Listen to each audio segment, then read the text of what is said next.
Hey guys, today I decided to make a list of what I think are gonna be some of the best items for Crusader. And for anybody that is new in the game, Crusader is basically the class that uses Sword and Shield and Greatsword, which is kind of the classical tank in Throne of Liberty. And this video is gonna be in addition to the other tier crafting videos that I'm already making. So let's just go straight to the items. I'm mostly trying to avoid Archboss items because they're pretty difficult to obtain anyway. We're gonna stick to mostly either field boss items or dungeon items, and some from Nebula Island as well, which is gonna be the new PvP area. So I think both Blade of Fiendish Fortitude and Bulwark of Invulnerability can be used in both PvE and PvP. It's pretty much gonna depend on your playstyle because they both have some stats that are universally good, some stats that are mostly just for PvE anyway. Fiendish Fortitude, you can get some extra healing when you have counter barrier. And you got hit chance, which is not exactly useful in PvE, but it's still there, so it's okay for PvP. And then Bulwark of Invulnerability has some perception, which, you know, is universally good anyway. Additionally, you got collision chance trait, which is pretty important for the sword weapon, sword and shield. And the passive is actually kind of universally good for both PvE and PvP. So I would say both of these weapons are good in any scenario, but it really depends on your playstyle. Then you have the actual field boss weapon, which is Daigon's Gale Sword. Now I look at it and I think it feels like it's mostly going to be for PvE. You know, Wearing Shield is actually shoot throw with modification. I don't think this is going to be used that much in PvP. Maybe they could probably try to use it in large-scale PvP. I'm not exactly sure. I might be wrong, unless the meta changes and people start using those skills that get buffed during tier 2, but I would think about this as being a PvE weapon in my opinion so far. Now there are two more weapons actually for both Sword and Shield and Greatsword. I'm gonna have a picture on screen where you can pause the video and look at all the items that I picked, and this would include both of the weapons that I'm gonna show you just in a second. Then for Greatsword, you got the first one is Immortal Titanic Waveblade, which I would pretty much say it's early on probably one of the best PvP weapons you can get because of the collision chance and hit chance. You know, Gaia Crush is not exactly the most PvP used skill, so that's a bit questionable, but at the same time it gets a huge buff, so it might actually be used in there as well. Keep that in mind. Then you have both Celestial Cyclone Warblade and Grey Eye Destructive Bloodsword. Again, you could probably use them as well in PvE. I would say Celestial Cyclone Warblade is also maybe good in PvP because of the stun chance. However, there's one really kind of weird thing. The Devastating Tornado is not exactly for PvP, so I can't say much about that, but again, the meta could change, so that's just my opinion so far. It would definitely be safe to pick up Immortal Titanic because you get collision chance, which is super good for tanks, and Gaia Crush is, you know, if you can manage to use it in PvP, then that's just universally good, and you can use it for both PvE and PvP. I would say Grey Eye Destructive Bloodsword, in my opinion, mostly PvE item, because you don't really see any PvP related stats, but I guess you could probably use it in PvP as well. You have this one, the field boss weapon, Pacul Naros Frenzy Sword. In my opinion, it looks pretty simple when you look at it this way, but I would say that this may actually be pretty much the next Adentus. First thing you see, it has actually the highest total stat points that you get from this weapon. You don't have any other extra things except the stat points, like you don't get the HP or cooldown reduction or things like that, but you do get a total of 29 stat points, which is pretty good across 3 different stats. Also, if you look at the damage, it has one of the highest min and max damage. Only the Archboss weapon actually beats that. The passive is, you know, it's just buffing your one of the most common skills that you're gonna use, Vol and Bro, and Cruise Might if you upgrade it as well. So that could be pretty decent weapon, but of course we're not going to be able to get that immediately in the beginning because it's field boss weapon, so unless you get lucky you have to pick up one of these 3 weapons. Now the other weapons that I was gonna show you, you can see them in quest log. They're not on Maxroll. The Unshakable Night Sword, which as you can see it's tier 2 epic. Now the funny thing about this sword is actually it is in fact level 12, so that is tier 2. However, if you look at the base damage, it's pretty much similar to any of tier 1 weapons, only to level 9. So that is very questionable. I don't know how did this got in here. It's really weird how they picked up the stats. At the same time, you look at the actual stats below and they're pretty buffed. They seem to be on the level of tier 2, but the base damage is just absurdly low. You look at all the other tier 2 sword and shields and they get like 20-30% extra base damage. That's really weird. However, at the same time, This is actually the highest collision chance I could find for tier 2 and 262. And then the Archboss weapon actually has only 200 collision chance. And on top of that, Unshakable Night Sword also has collision chance as a trait. So just keep that in mind. I don't know why it's not on Maxroll. Maybe it's not going to exist for us. So that's just, it's just the way it is. Also keep in mind, if you already have Cornelius Animated Edge, which is just tier 1, obviously a lot of the stats are just way lower. However, this still has the highest collision chance, plus you get collision chance traits. So if you decide to pick any of the other weapons, you're always going to have way less collision chance. And also even the Archboss weapon doesn't have that much collision chance, just to keep that in mind. And then for the Greatsword, there is also another weapon that we don't see on Maxroll. That's the Battlefield Warrior's Broadsword, which also has a high stun chance. So that's another crowd control that as a Crusader you're going to use a lot as well. So just keep that in mind. And also stun chance on the trait line. So if you want to stack stun chance, then this is the best way to go. However, it doesn't have any passive skill. And once again, we don't even know if this is going to exist for us because it's not on Maxroll, just to keep that in mind. Here on the screen, you can see all the items. I did some color coding, so you can pretty much see what, in my opinion, are the weapons that are best for PvE, PvP, or both of the scenarios. And also you got the exclamation mark just to know which of these you can get early on in the game. I'm going to drop pictures like that for all the other items that I have on this list. The next thing I'm going to show you is the actual armor sets. So we're going to start with the first one right here is Powell's Guard set, which in my opinion for a Crusader, for tank, that's going to be one of the best sets for PvP. Keep in mind though, you can't complete the full set without getting at least one item from a field boss. And also if you don't like some of the other dungeon items, you may actually need to get both of the field boss items, just to keep that in mind. So you're not going to be able to immediately get this set. And as you can see, there's a slight shift in the tier 2 sets. Now, unlike tier 1 sets, the second bonus effect is actually very powerful.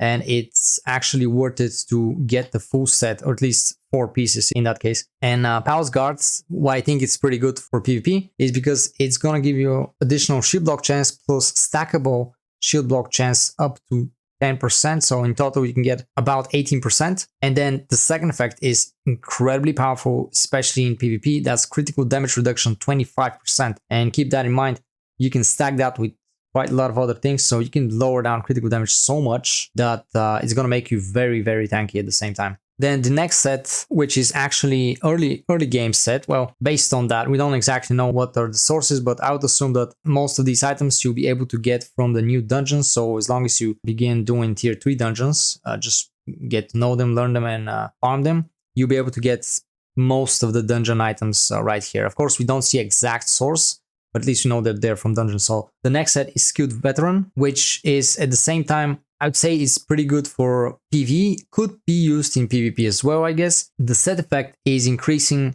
both all endurance, and the second effect will increase damage reduction, not just for you, but for all the party members. So that is kind of a team play type of set. So that would be really, really decent for almost any situation. The next set that I think it's going to be good for tanks as well, like mostly looking at the base stat as a tank, you want to have high defenses. So I picked up just the heavy armor stuff. Of course, you can pick other sets that are more DPS oriented or maybe support, but I'd like to just keep it more of a classical experience and have the highest possible defenses.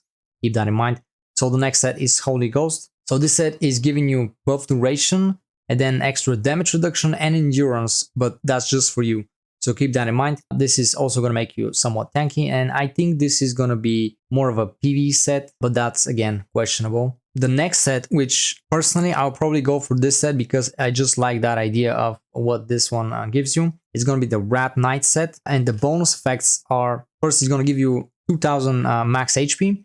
And then the second effect is going to give you melee heavy attack chance based on max HP all the way up to 240 heavy attack chance, which equals 20,000 HP. So you, as a tank, you clearly go way above 20,000 HP on tier 2. So that's great, actually. And I think this set particularly will be mostly for PvE in my opinion, because you lose other endurance and crowd control resistances. And the last set is Vanguard set, which at the same time is actually based on fortitude, so keep that in mind. It's probably best to put most, if not all of these pieces, even though you don't need exactly 5 pieces because they'll give you fortitude. So on Maxroll you couldn't see, but on quest log you can actually see the set effect from Vanguard. Basically the first one gives you all endurance based on 10 perception, so it's 45 endurance for 10 perception, and you can easily get to like maybe 50-60 perception even though you're a tank. And the second effect is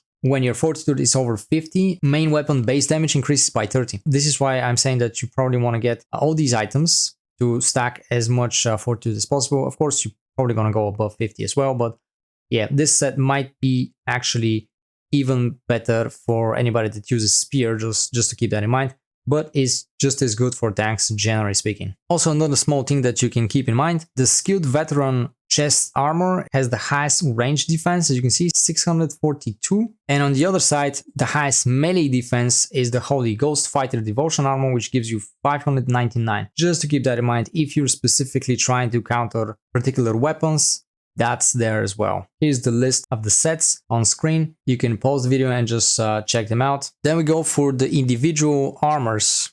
Those are not part of any sets. They're just additional armor pieces that you can actually use to exchange some of the set pieces, because you don't actually need to have 5, you can have 4 and just pick the most optimal armor pieces for you. So the first one is the Murderer's Noble Daemonic Helm, which in my opinion is going to be okay for PvE, but not so much for PvP, just to keep that in mind. The next item I think that is decent for tanks is going to be Assassin Noble's Chainmail, which I think it can actually work for PvP in this case, because not only that you have some damage reduction, but also stun chance, so that's pretty good. Then the next item is actually amazingly good for PvP, Demonic Eye Overwatcher's Hornet Gloves, which give you both collision chance and stun chance, so that's pretty nice, just to keep that in mind. Then surprisingly, you might be thinking that the elite resistance items are pretty basic stuff, but if you need some specific piece that it doesn't feel that right from the set, you can actually pick, for instance, Elite Resistance Fighting Spirit Gloves, which are also good for PvP because they give you collision chance as well,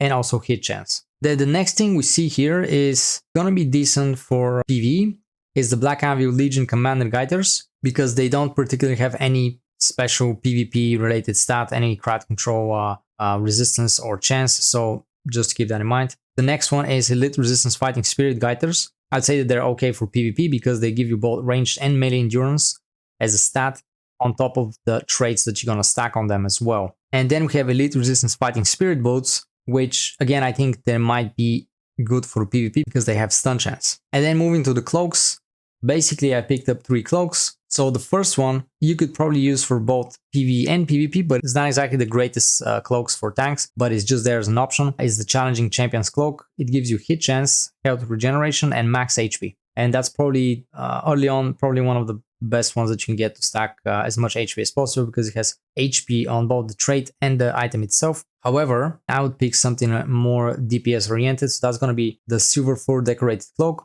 which gives you critical hit chance, damage reduction, and heavy attack chance. So it's all offensive stats, just to keep that in mind. And then probably the best PvP cloak that you can get, that is technically all of these are from dungeons, so it's not gonna be that difficult compared to tier 1, where you actually needed to grind field bosses to get some of the best cloaks, is gonna be the Grieving Vengeance Cloak, which if you look at all of them, it has the highest melee defense coming directly from the item, and then it has some mana cost efficiency, collision resistance, and stun resistance, both of which are pretty good for PvP. And here I got the list of the items on screen, so you can just pause the video and just check them out as well. And now here comes the accessories. First we have Lord's Necklace, which is actually, with the exception of melee evasion, I would say that this is a PvP necklace because it has some hit chance and range endurance, which you don't exactly need that much for PvE anyway. And however, the evasion is not exactly the perfect thing you can get. And the other necklace that I think is actually the best possible necklace you can get for tank for PvP, however, keep that in mind, is going to be Eternal Flame Necklace, which also has the highest magic defense, and it has all endurance, max HP, and collision resistance all together in one item. So that's going to be perfect for PvP.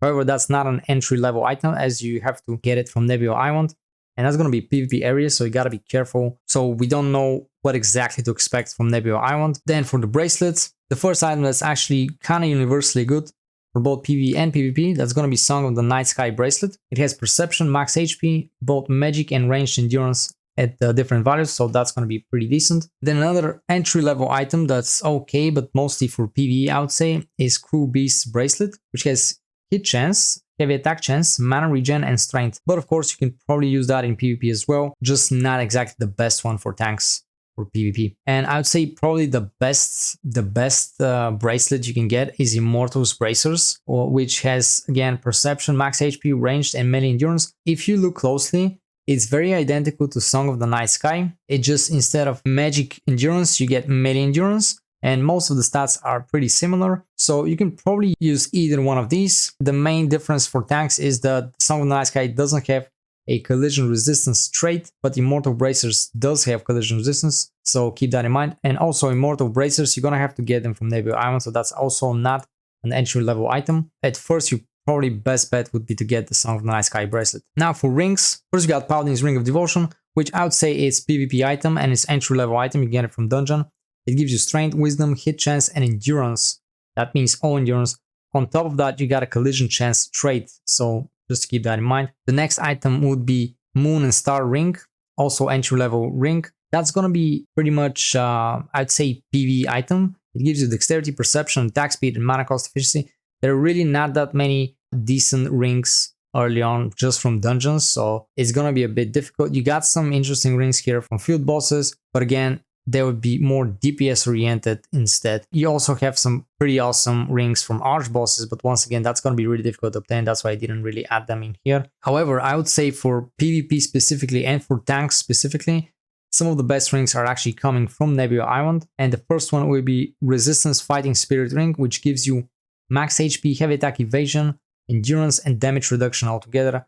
On top of that, you got collision chances as a trait, so as for tanks, that's pretty good as well. And the next ring is actually very similar, but it's called Determined Fighting Spirit Ring. So it's actually very identical to the other one. It's just kind of a different stat, but they're all basically defense oriented. So you got collision resistance, damage reduction, max HP, heavy attack evasion, and you also have collision chance trait on it. However, that's not only from Nebula Island, but also a field boss on Nebula Island. So that's going to be even more difficult to obtain, just to keep that in mind. And there's another item that you can get early on in the game. That would be Ring of Eternal Flames, which I would say is mostly PvE item. It gives you strength, perception, critical hit chance, and dexterity, so the stat line is actually pretty good. But again, you don't really have crazy good PvP traits on it, so that's mostly for PvE anyway. And then we move to the belts. So you got Master Assassin belt, which you can get early on, and I would say this is PvE type of belt. It gives you strength, health regen, attack speed, and dexterity. Then the next one that actually you can use for PvP is the Cunning Ogre belt.